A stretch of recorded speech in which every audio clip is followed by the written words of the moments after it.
మిత్రులారా, ఈ పాత ఇల్లు, ఈ పాట మట్టితో కట్టిన గోడలు అని చూడండి. ఈ ప్రాంతంలోనే పోతన గారి ఒకప్పుడు ఇల్లు ఉండేదట. ఈ ప్రాంగణం అంతా కూడా చూడండి ఎలా కనిపిస్తుందో. ఈ ప్రాంగణం బమ్మెర విలేజ్లో ఒక భాగం ఇది.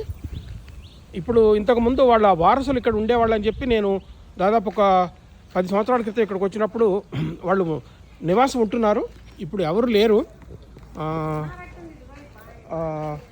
ఆయన పోతన గారి మనవుడు ఏమో ఆయన నెల్లూట్ల వారి వంశానికి దత్తుపోయినాడట. అందుకని అప్పటి నుంచి ఈ వారసుల్ని నెల్లూట్ల వారు అని అనేవాళ్ళట. అయితే నెల్లూట్ల వారి సంతతి వాళ్ళు ఇప్పటికి కూడా ఉన్నారు. వాళ్ళు హైదరాబాద్లో ఎక్కడో నివసిస్తూ ఉంటారట.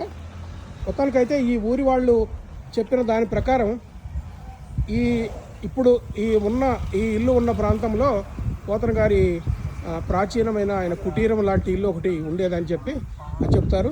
దీని ఎదురుగా ఈ పాత గోడలు ఇవన్నీ కూడా మనకి కనిపిస్తూనే ఉన్నాయి. ఇక్కడ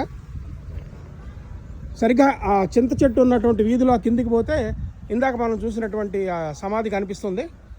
పోతన గారి పొలాలు, తర్వాత ఆయన బావి, అవన్నీ మనకి అక్కడ కనిపిస్తూ ఉంటాయి. ఇలాంటి వాటిని మనం చూడటం అన్నది చాలా విశేషం. ఈ పాతకాలపు ఈ రోలు ఇక్కడ చూడవచ్చు. ఇక్కడ కూడా ఒక చిన్న దేవాలయం లాంటిది కనపడుతుంది మనకి. ఇది చూస్తే మీకు ఇక్కడ ఒక ప్రాచీన కోటకు సంబంధించినటువంటి ఒక పెద్ద దేవుడికి సంబంధించినటువంటి శిథిలం కూడా ఇక్కడ కనిపిస్తూ ఉంటుంది. తర్వాత ఇక్కడ ఆ ఇంటికి సంబంధించిన ఆర్కిటెక్చర్ చూసినా కూడా ఆ ఆర్చి ఇదంతా కూడా కొంత ఆ పైన ఉన్నదేమో చిన్న చిన్నవి, అవి హిందూ దాని ప్రకారము. కింద ఉన్న ఆర్చీలు, ఆ స్తంభాలు, ఆర్చి అది ఇస్లామిక్ సంప్రదాయం ప్రకారం ఆ ప్రభావంతో మనకి ఆ రోజుకి అప్పటికే 15వ శతాబ్దం నాటికి పోతన గారి కాలం నాటికే ఆ ప్రభావం ఉంది. కాబట్టి మనకి కుతుబ్ షాహీల పాలన ఎన్నో ఉన్నాయి కాబట్టి తెలుస్తుంది. ఇక్కడ ఇది చూస్తే ఇంతకుముందు మేము వచ్చినప్పుడు ఇక్కడ వాళ్ళతో మాట్లాడాము. వాళ్ళు కొన్ని విషయాలు చెప్పారు. ఇప్పుడు ఇట్లా చూడటానికి ఎవరు లేరు ఇక్కడ. ఈ స్తంభం తయారు చేసిన పద్ధతి కూడా మనకు కనపడుతుంది చూడండి. ఇది మనం కింద రాయి ఉంది. ఇప్పుడు మనం ఏం చేస్తున్నామంటే కాంక్రీట్ తోటి చేస్తున్నాము. కానీ ఇప్పుడు రాయికి డంగు సున్నం వేస్ట్ చేసింది మనకు కనిపిస్తుంటుంది. ఆ ప్రాచీనమైన కట్టడం అన్నీ మనకు బాగా కనిపిస్తూ ఉంటాయి.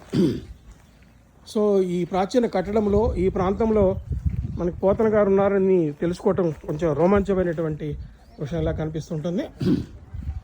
సరే మిత్రులారా, ఇదంతా మీకు చూపించగలిగాను. మనుషులు ఎవరైనా ఉన్నట్టయితే కాస్త మాట్లాడి ఉండేవాళ్ళము.